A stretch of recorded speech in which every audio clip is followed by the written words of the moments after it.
The Trumpet Daily with Stephen Flurry.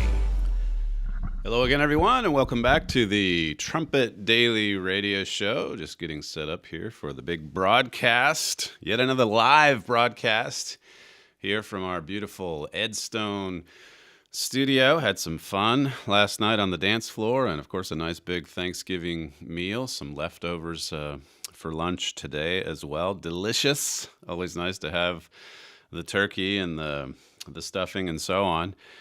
So some extra treats for this Thanksgiving week, and we'll be talking a little bit later on in the program about, I guess you could say, a Thanksgiving theme. We'll revisit Abraham Lincoln and some of the proclamations that he made back in the 1860s. Well, just to begin with the news, I guess the transition officially begins. They had the announcement, or Emily Murphy, the gal that heads up the General Services Administration, she sent this letter to the Biden campaign, explained in it why the transition or the process for it could not happen earlier. She said the results weren't certified, and there were, of course, all these legal disputes. And so she said there really isn't a lot of precedent for when to move forward, but she decided to go ahead, made the determination on her own, and based on some of the states, I guess, that had been coming in with certification. But we should step back from this, just like we did a couple of weeks ago, when we said that the media don't decide who is president. It's of course the voters, the Electoral College. And in the same way, the GSA, this General Services Administration, they don't decide. They just make the resources available to the incoming team, or at least, or I guess we should say, the team that the media has anointed.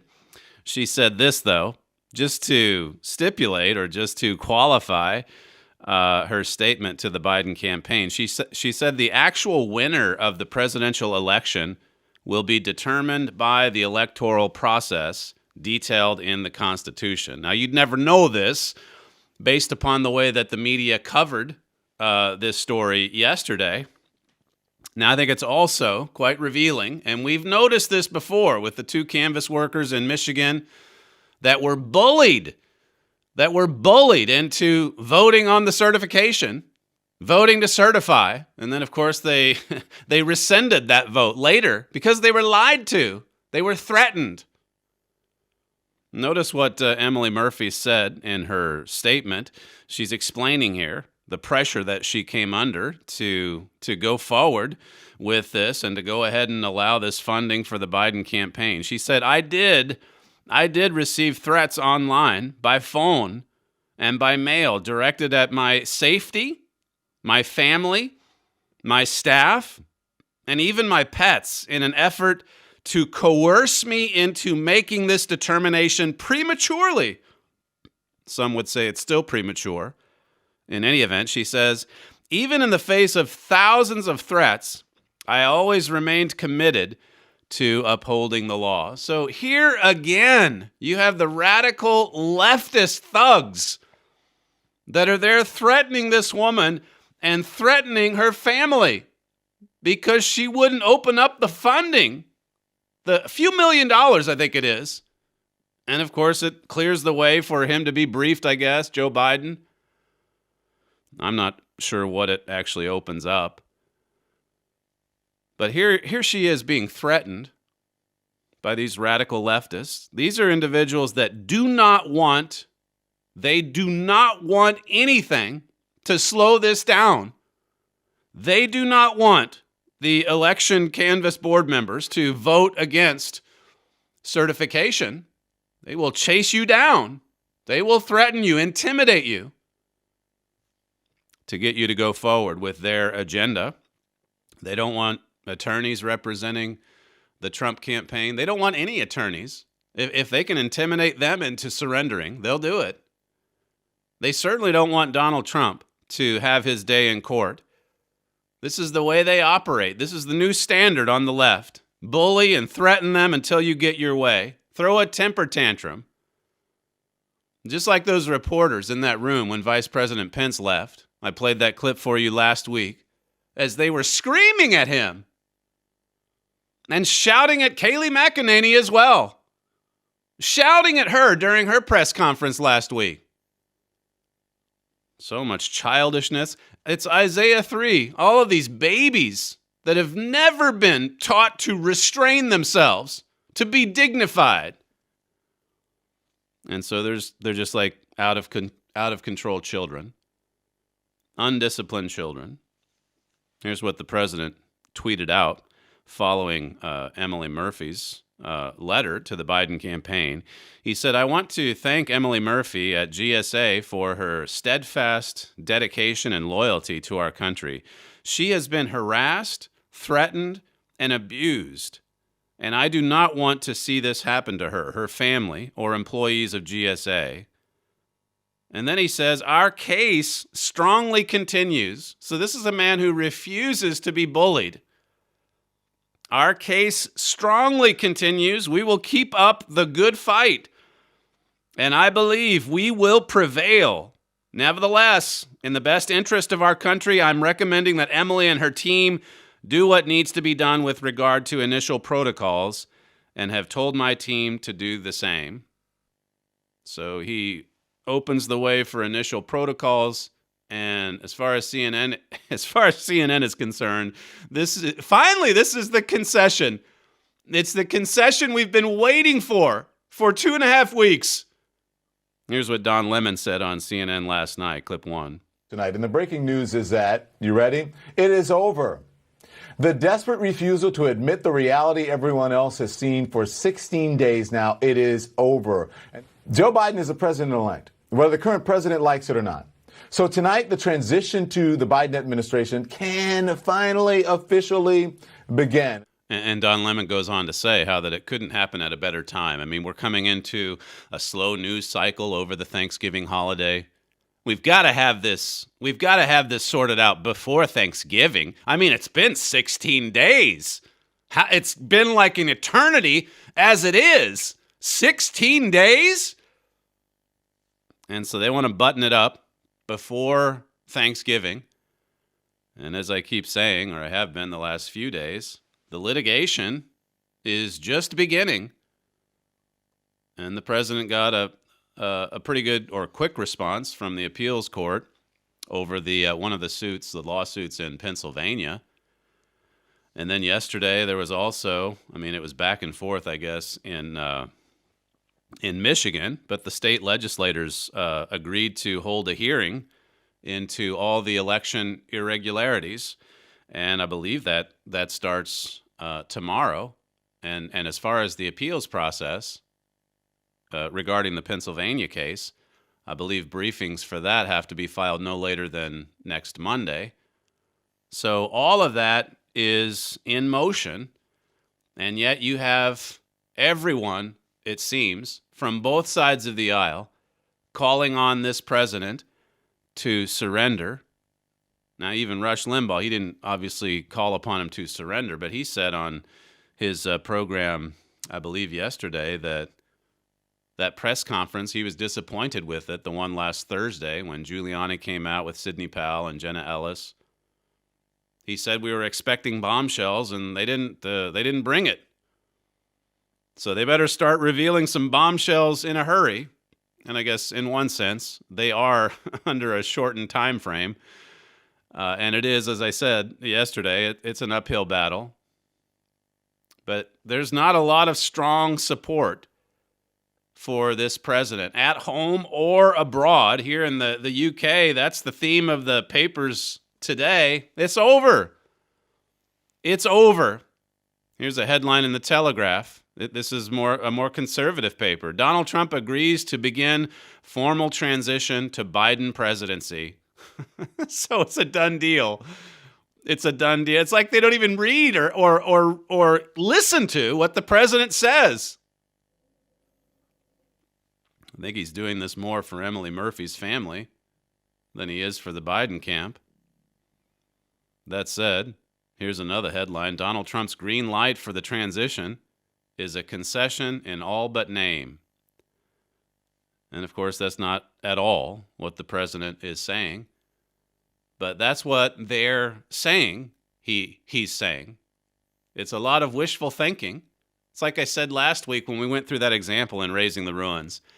They just want him to give up. Why won't he surrender? Why won't he make it official?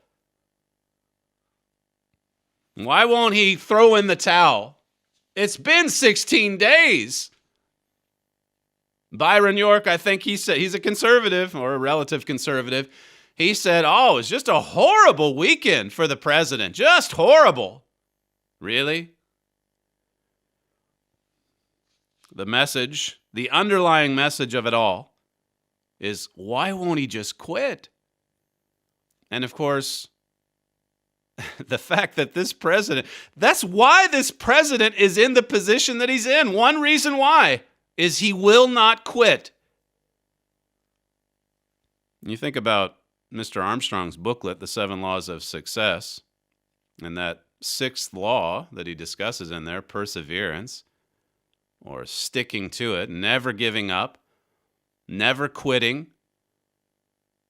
He says, many people have given up and quit when, if they had just stayed on a little longer, their lives might have been a great success. What will happen in the next several days or weeks,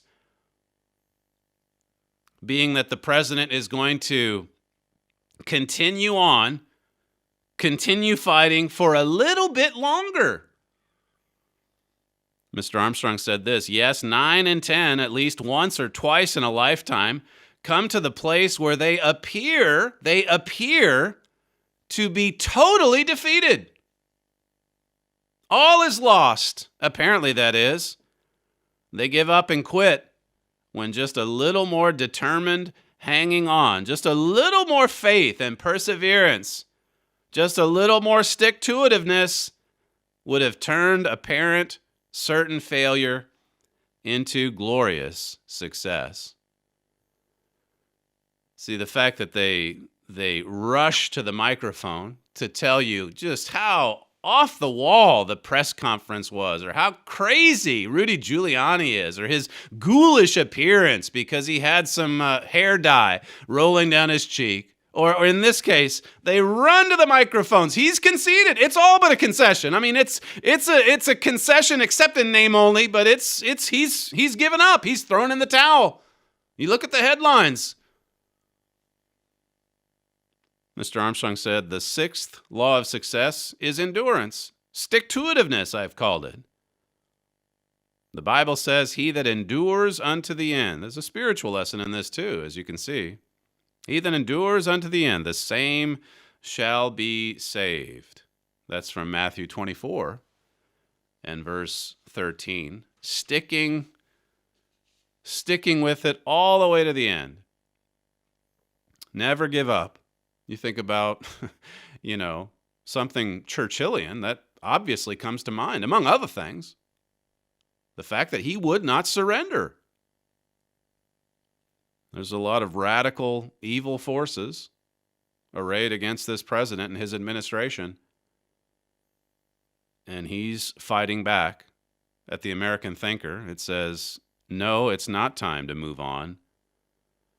It's not time to quit. It says, unfortunately, this election is not like normal elections. Should this election, with all its signs of massive fraud, succeed for the election thieves, the U.S. faces a bleak future, no different from that of California. Everybody knows it. Everybody can see it.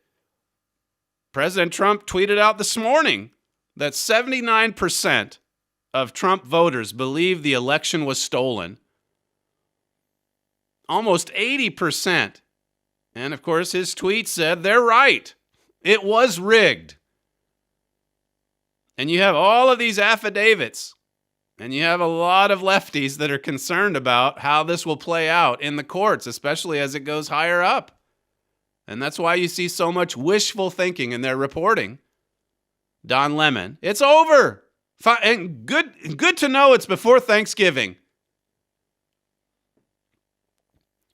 American Thinker says, why must we continue to fight? Because it might be 70 long years before anything changes politically in the U.S. if we don't. The machines appear to be rigged, and they're all in the uncooperative hands of Democrat big city political machines and governors. Bernie Sanders was a pilot project. Democrats stole his nomination once in 2016 and again in 2020. Anyone think they'd do less with Trump? They've done it repeatedly. They've turned California into a harvesting farm, a ballot harvesting farm. And then they cheated Bernie Sanders out of it in 2016. Then they did it again this year. And then all of these voices, astoundingly, even the ones on the right, say nothing happened this time around. It was perfect. It was perfect. That's what even the DHS said 9 days after the election. Why, this was a perfect election. Everything worked flawlessly. We'll talk more about Smartmatic and some of the alarms that were going off back in 2016, just a follow-up to what we've covered the last couple programs. But it says here, either we fight now, this is American Thinker, either we fight now and keep fighting with President Trump for any scrap of justice that can be found, or we will find ourselves submerged without remedy in a sea of oligarchic socialism. We don't have any choice, they say. We have to fight. Over at the website, The Stream, this author says, if this vote fraud was real and leading Democrats are really so disdainful of democracy, is the time for taking extraordinary means to stop them now? Or once they fully control the U.S. military, the FBI, the NSA, the CIA, the IRS, and the Secret Service? See, look at what they were doing with those agencies during the Obama years and even into the Trump years. The swamp runs deep. Look at what they did. They tried for 4 years to overturn the results of 2016. And now here they are. 16 days. Look at how much damage to the democracy he's caused. It says here, once the last flickers of free speech have flickered out on social media and the last cable networks switched sides, as Fox News just did, should we wait? Should we wait longer before we really roll up our sleeves and fight back? Should we do it once courts have essentially nullified the Second Amendment and millions of our timid neighbors have dutifully turned in their guns? Once Antifa expands into every American city? Do we have time to push this off another 4 years?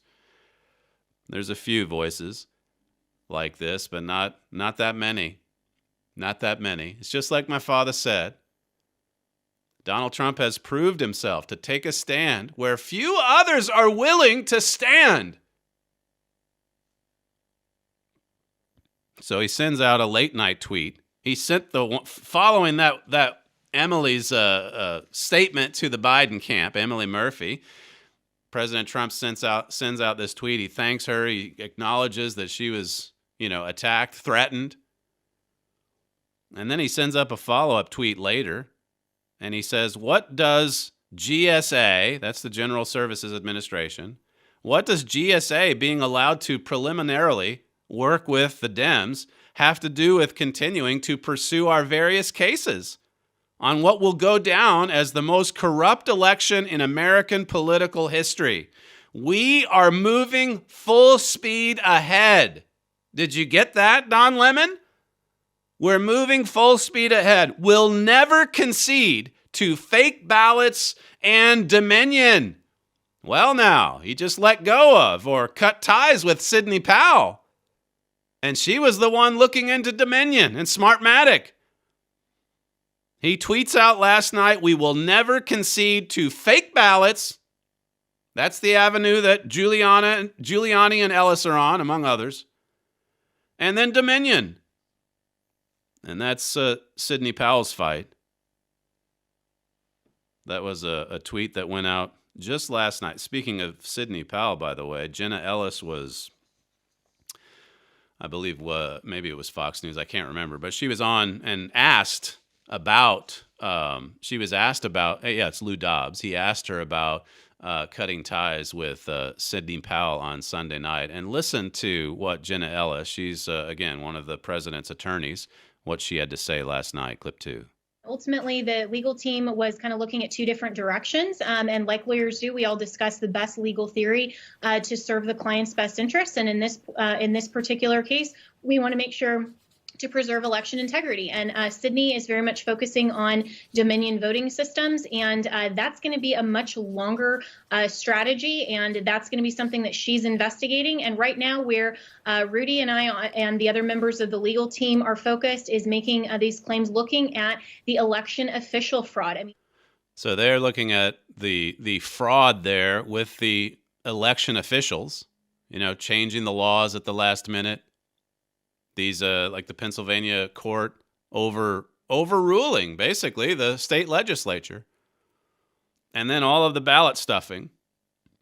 And then the unfair practice of keeping poll watchers away. Republican poll watchers. They couldn't observe the process. So that's obviously moving forward with greater urgency, although Sidney Powell over the weekend did say she's going to have something filed this week. We'll see. But as Jenna pointed out, that's a much longer strategy. I mean, that's really going after the entire system. When you start looking into Smartmatic and all of these ties to Venezuela, and of course the media, they look at this today and say, oh, come on, this communist influence. And as I'll show you later on, that was all over the media back in 2006 and 2007, and then periodically after that.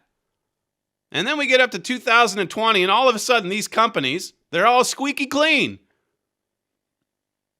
Even as Dominion goes missing, even as they empty out their offices.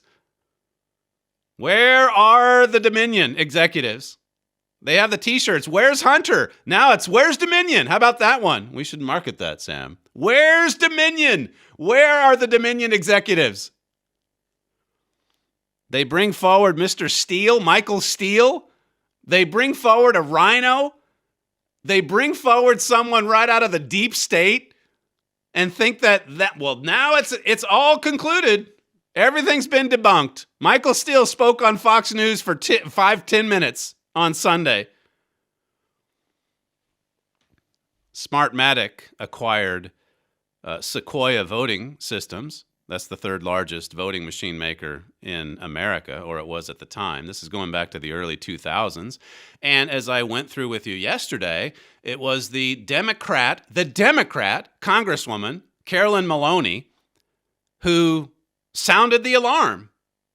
She said, wait a second. This is a company that's got all these direct ties to the Venezuelan government.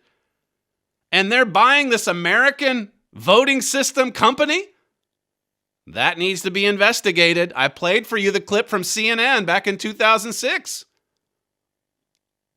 CNN didn't like the sound of it. CNN, Carolyn Maloney, Democrat. I'll read some excerpts from the New York Times and the New York Post. Sorry, the Washington Post in just a little bit. In any event, because of Carolyn Maloney sounding the alarm, she called for the investigation of Smartmatic, looking into this purchase of Sequoia.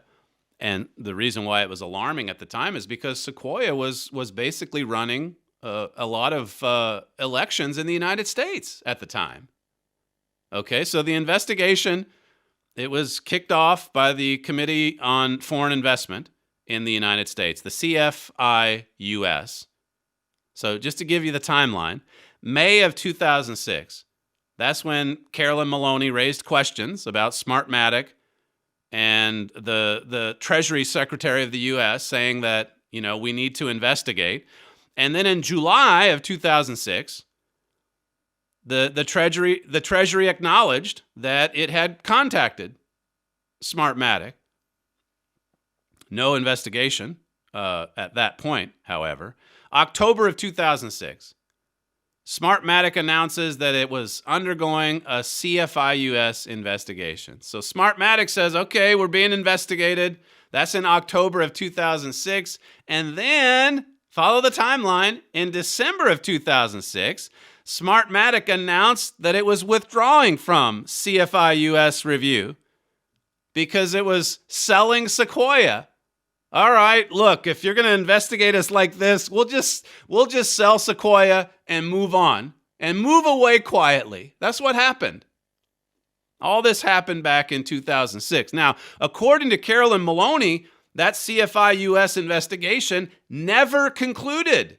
It came to an end, as you just saw from that timeline. It came to an end when Smartmatic offloaded Sequoia. And guess who bought Sequoia? Dominion. Dominion, they're right at the heart of the scandal this time around. The Canadian company. It has offices in Denver too, but Toronto, Denver. Here their offices are emptying out. Dominion workers on LinkedIn, they're blotting out their record with the company. It's just all happened. Reporters could care less. Nothing to see here. Nothing to look into. Nothing to investigate. What does it say about Smartmatic if in the midst of an investigation by the U.S. government, they say, all right, we've had enough. We'll go ahead and sell Sequoia. Leave us alone. This is what Sequoia Dominion wrote. So Dominion bought Sequoia. I think it was around 2008 or 2010, I think it is. I'll read a quote to you in just a second. But this is what Dominion wrote about the CFI US investigation. They summarized it on their website. It says, Sequoia was acquired by Smartmatic, a multinational technology company which had developed advanced election systems, voting machines included, in November 2007, following a verdict by the CFI US. Smartmatic was ordered to sell Sequoia, which it did to its Sequoia managers having U.S. citizenship. So again, we've got to go back and look at some of these details, but here it's a different story. Carolyn Maloney back at the time said the investigation never did conclude. It never did finish. Here they're saying it was concluded, they ordered the sale and so on, and then we came in and purchased it in June of 2010. Some conflicting testimony, so to speak. Now, I bring this up because you look at some of the questions that Sidney Powell is raising today, and it's really very similar to what Democrats and the major media were warning about years ago. And to be sure, there were even reports this year. I just haven't played all the clips. But in the lead up to this election, they were out there saying just how vulnerable these systems are to being hacked. And yet now, because it's Sidney Powell or someone close to the Trump team, and now because President Trump has hopefully lost, there's a very different message that they want for you to take away from all of this controversy. And it's this: it was perfect. It was perfect. No Venezuela connections, no connections abroad, really, to speak of. The machines worked flawlessly. All the operators, what did Michael Steele say? I just can't imagine someone in a top position actually working to subvert the government. I just can't imagine that they would actually cheat. They did it with Bernie Sanders twice. Twice. And we're supposed to believe they wouldn't dare try it with Donald Trump, one of the most significant elections in American history. Listen to Fox Business from yesterday as they just mock Sidney Powell and this so-called investigation into all of these international ties to Smartmatic. Clip 6. Mayor Giuliani and Jenna Ellis released a statement last night clarifying that Sidney Powell is not a member of the Trump legal team. This after days of Powell touting a flood of evidence proving Dominion voting machines deleted and flipped votes to favor Vice President Biden over President Trump using commie-made election-stealing software. But, I did enjoy, Jessica, some of the claims that Sidney Powell was making, not because I thought they might be true, but because it took a lot. It takes a lot of work to correlate Venezuela with George Soros and the Clinton Foundation, but she did a pretty good job. But how did all of that fall apart? Well, it fell apart because there was nothing to begin with. It was literally a collection of every bonkers rumor there is on the internet or in right-wing media. Okay, so it's all a big joke, or it's just this bonkers, conspiracy theory. Came out of nowhere. Listen to the Wall Street Journal. This is December 22nd, 2006. It says voting machine company Smartmatic said it would sell its U.S. subsidiary to end a review by the Committee on Foreign Investment. So this is different. This is different than what Dominion says on its own website today about how it came to acquire Sequoia. It said it would sell its U.S. subsidiary to end a review by the Committee on Foreign Investment. Carolyn Maloney, remember, said the review, the investigation, never did finish. It never was concluded. The review was looking into whether Smartmatic is partially owned by the Venezuelan government. The Venezuelan government. The Wall Street Journal says Smartmatic, and I'll get to the New York Times in just a second. It says Smartmatic came to prominence in 2004 when its machines, now listen to this. Again, you look at the track record, you look at the fruits, and there's people today dismissing it as if they've had a perfect track record for the last 2 decades, and that's not true. Smartmatic came to prominence in 2004 when its machines were used in an election to recall President Chavez, which Mr. Chavez won handily, and which the Venezuelan opposition said was riddled with fraud. So, who are you going to believe? Who are you going to believe? Hugo Chavez or the opposition party? Hugo Chavez and Smartmatic or the opposition party? I'll leave that to you. It says Smartmatic put together a consortium to conduct the recall elections, including a company called Bizta Corp, in which Smartmatic owners had a large stake. For a time, it says, the Venezuelan government had a 28% stake in Bizta in exchange for a loan. So they had a stake in this company that Smartmatic had purchased. It says Bizda paid off its loan in 2004 and Smartmatic bought the company the following year, but accusations of Chavez government control of Smartmatic never ended, especially since Smartmatic scrapped a simple corporate structure in which it was based in the U.S. with a Venezuelan subsidiary for a far more complex arrangement. The company said it made the change for tax reasons, but critics, including Representative Carolyn Maloney, and TV journalist Lou Dobbs pounded the company for alleged links to the Chavez regime. So you remember Maloney in that report yesterday talking about all these murky connections, and you just can't get a handle really on, what this company is connected to. Now, another wrinkle to this story, if you just fast forward a few years, is where the SGO, I think it was, the SGO company in London, that's again, Lord Malloch Brown. And now you see Smart Malloch has this beautiful British facade out in front. They still have all the Venezuelans in the back, but it's got Lord Malloch Brown, the one with these obvious, leave aside what that Fox businesswoman just said, the one with these obvious connections to George Soros. He lived in George Soros's house in the early 2000s while he was serving as a UN ambassador. Okay, that's not a stretch. That's not a conspiracy. So this is the Wall Street Journal from back in 2006. Let me switch over to the New York Times. And Sam was saying there's a lot of detail in this lengthy Times piece. This is October 29th, 2006. The New York Times, the paper of record.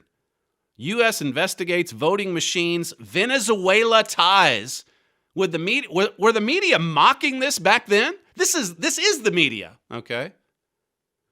It says the federal government is investigating the takeover last year of a leading American manufacturer of electronic voting systems by a small software company that has been linked to the leftist Venezuelan government of President Hugo Chavez.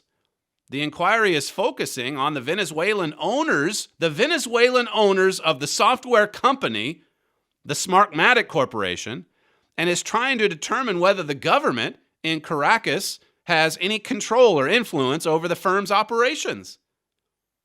Government officials and others familiar with the investigation said. This is all the big reveal from the New York Times.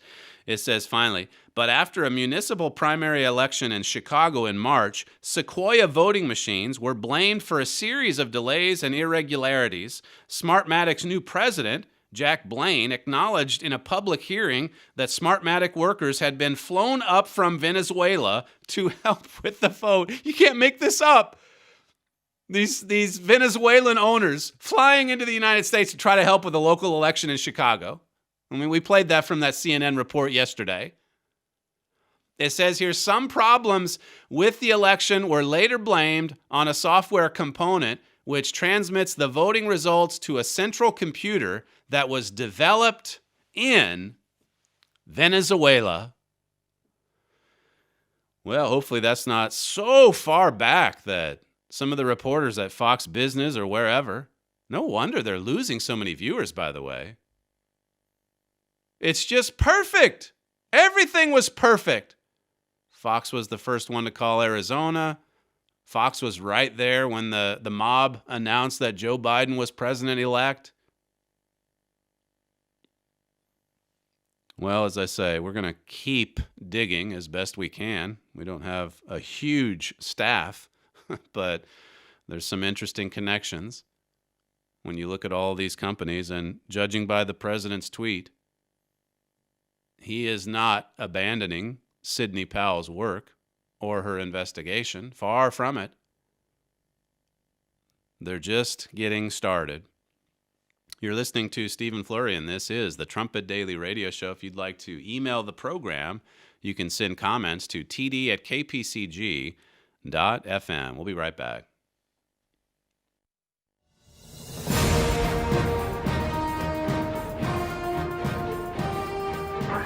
This is KPCG-FM, and this is the Trumpet Daily. Freedom is one of the most sought-after ideals in human history. Man's search for freedom has taken him into the fiercest of protests, struggles, revolutions, civil wars, and even world wars. Today, in the midst of free societies, many continue to fight for what they perceive as ever greater freedoms. And yet, many of these same people are actively fighting against law. Few people understand that this war against law actually undermines true freedom. To learn more, request Gerald Flurry's booklet, No Freedom Without Law. In this free booklet, you will see what the Bible says about the latter-day spirit of rebellion and lawlessness that is now so common in our nations today. Also request America Under Attack. In this booklet, you will learn more about the spirit behind this attack on law.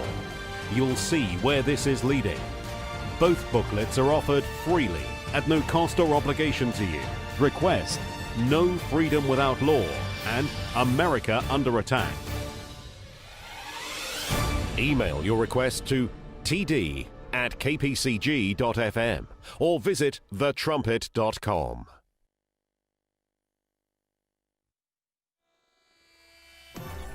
This is KPCG-FM, and this is the Trumpet Daily.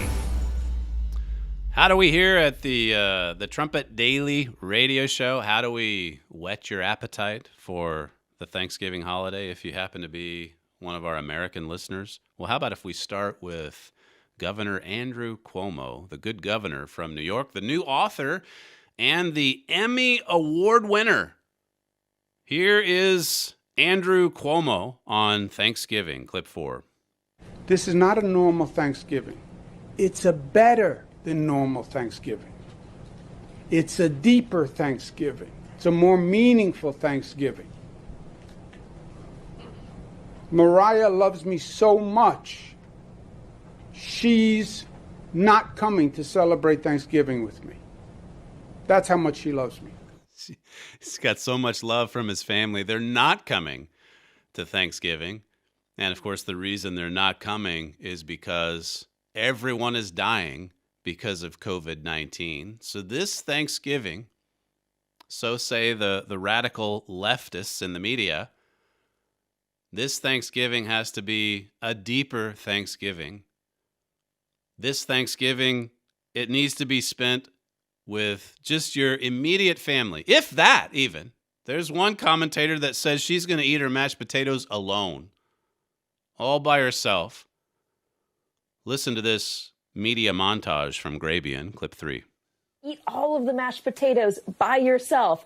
That's what I'm going to do. Limit the number of people, do it outside, and wear your mask. If you go over to a friend's house, mask up the whole time you're not eating or drinking. If you're a college student, shelter in place for at least 7 days once you arrive. Separation should be the norm. Avoiding direct contact, including handshakes and hugs. Speak softer, because louder voices, shouting, screaming, actually singing spreads the virus. Having one person serve all the food so multiple people are not handling the serving utensils. And open the windows if you can, or have the air blowing out. Do a lot of FaceTime or Zooming. I'll be there virtually, but not personally. A Zoom Thanksgiving is a lot better than an ICU Christmas. Cancel your plans. Cannot be more clear here. Invite Grandma? This could be her last Thanksgiving? Yeah, if you invite her to a place where she can get sick and die. People who don't want to miss out on their next family event of Thanksgiving should watch that segment again. Because what you really don't want is your next family event to be a funeral. Wow. A funeral. Happy Zoom Thanksgiving. How depressing. How depressing. And you know, the hilarious part to this story is that there's a surge in travel over this Thanksgiving week in the United States. People are, like with a lot of other subjects, in case you haven't noticed, the ordinary Americans are tuning them out. This is also from CNN, clip 5. It's the rush home for Thanksgiving during the coronavirus pandemic, with travelers packing airports over the weekend, ignoring warnings from the CDC urging Americans to stay home this year. According to the TSA, over 2 million passengers went through checkpoints at U.S. airports Friday and Saturday. That's the most since the early days of the pandemic, which Dr. Anthony Fauci says is concerning. You're in a crowded airport, you're lining up, not everybody's wearing masks. That puts yourself at risk. And so here we are, November, deep into November. Another wave of infections. Not deaths, but, you know, there's more testing, so there's more We've just got to go overboard to be safe. Boris Johnson got the disease earlier this year. He's now immune to it. And just to be safe, he's quarantining himself. The prime minister of the United Kingdom, he came into contact with someone that had COVID. So even though he's had it, he's keeping to himself. He's following the suggestions, at least, some would say orders, of these people in that montage that you just heard. Well, when you step away from the madness, as we try to do on this program, there is a lot, when you look at our history in particular, but even the abundance that's still here. The curses are setting in. There's no doubt about that. And we've drifted far from God. There is no doubt about that. But even still, we can sit down like we did last night in front of a big spread and enjoy relative peace and comfort and all those things that we're able to enjoy in our prosperous nations. And we've all studied history, whether it's with the UK or the United States, when it wasn't so easy. I'm going to give a forum here in just a second with the Academy students and the Armstrong College students. We're coming up to the 400-year anniversary. I'm going to talk about the Pilgrims and the 400-year anniversary of the Mayflower landing at Plymouth Rock, and how that I think it was about 103 people on that ship, and that the following year, when they celebrated the blessings of abundance, I think about half of them had died through a frigid winter and because of the spread of disease.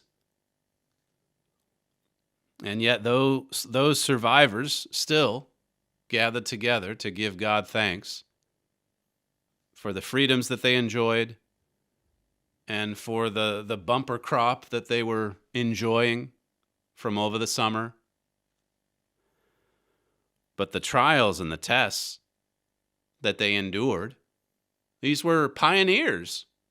These were the trailblazers for the United States. You fast forward to the Civil War years, 1863 in particular. That was a momentous year for Abraham Lincoln and the United States. Lincoln had issued the Emancipation Proclamation in January of that year. He said, "And upon this act, sincerely believed to be an act of justice, warranted by the Constitution, upon military necessity, I invoke the considerate judgment of mankind and the gracious favor of Almighty God." That was the proclamation on January 1st, 1863. And, of course, months later, you still had a nation on the brink. This war that could go either way. And so this great president, the 16th president of the United States, he appointed a day for fasting and prayer, a day to recognize the supreme authority of Almighty God. He said in that proclamation, "It is the duty of nations, as well as of men, to own their dependence upon the overruling power of God and to recognize the sublime truth announced in the Holy Scriptures and proven by all history, that those nations only are blessed whose God is the Lord. We have been the recipients of the choicest blessings of heaven. We have grown in numbers, wealth, and power, as no other nation ever has grown. But, he said, we have forgotten God. We have forgotten God." And Lincoln knew that only God could rescue the nation, and God did do that. He rescued the United States. God heard that national prayer offensive, as Herbert Armstrong called it. A couple months after that proclamation, the tide of the war turned against the Confederacy at Gettysburg. And finally, the North gained the upper hand. But when it was all said and done, what was it? 700,000 Americans slaughtered in that Civil War. I've talked before about how popular that classic Key of David program from 1999, I think it was. My father giving it out on location at Gettysburg. This takes us back 20-some years. And here's my father on the Key of David at Gettysburg in the 1990s, clip 7. But he, in one sense, brought the nation to their knees.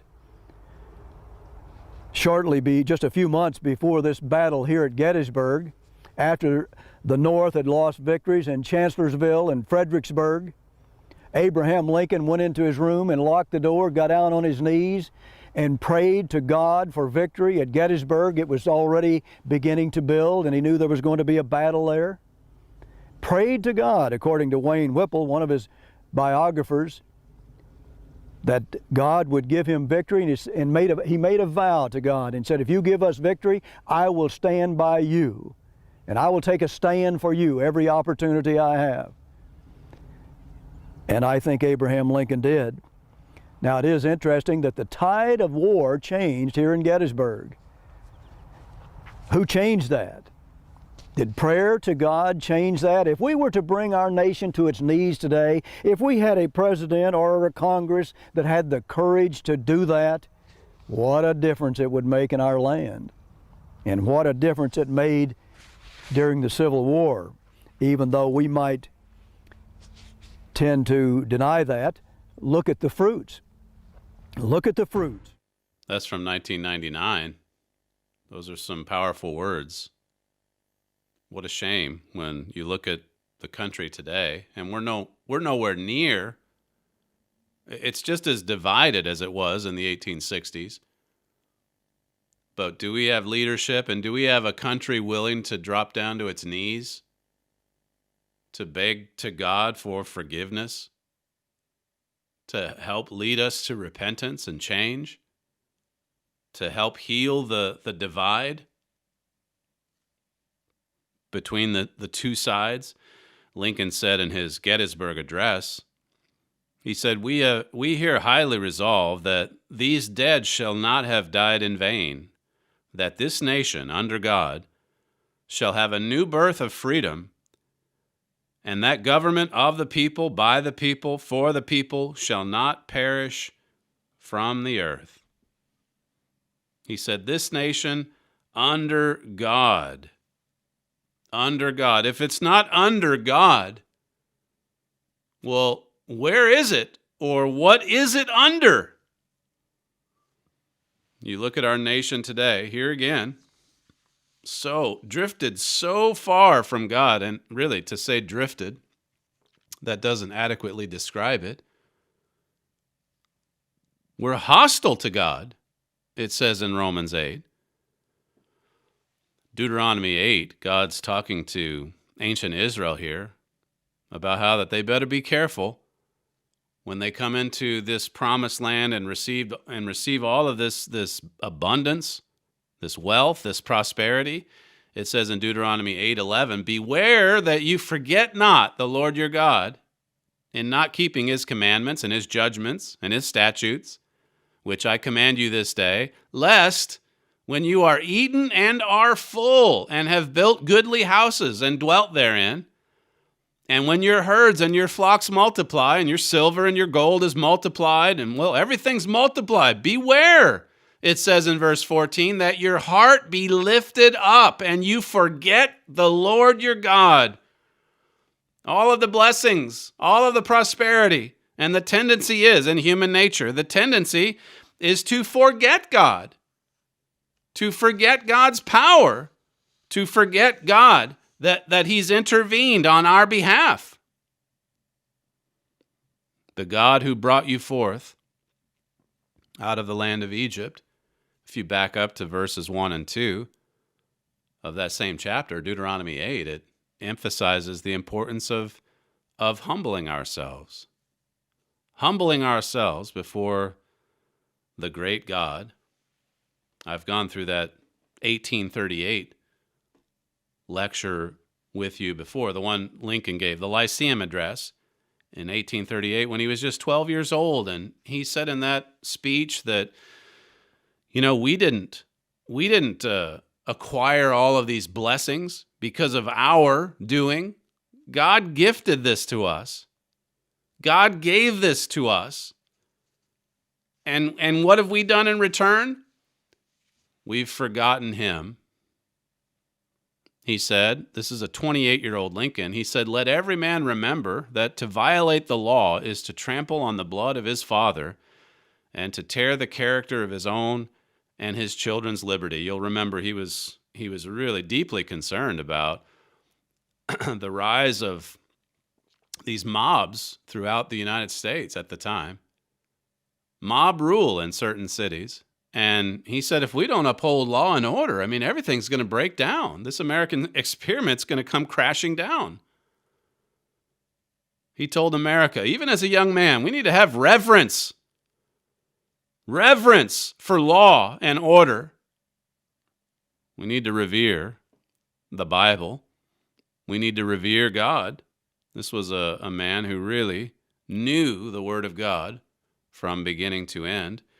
And you can see why God intervened on our behalf when you look at that kind of leadership, leading the nation in a proclamation or a day of prayer and fasting.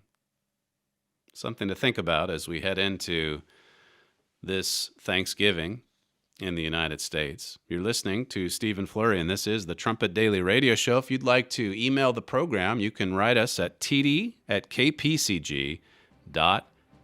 We thank you for joining us on today's show, and we'll see you tomorrow.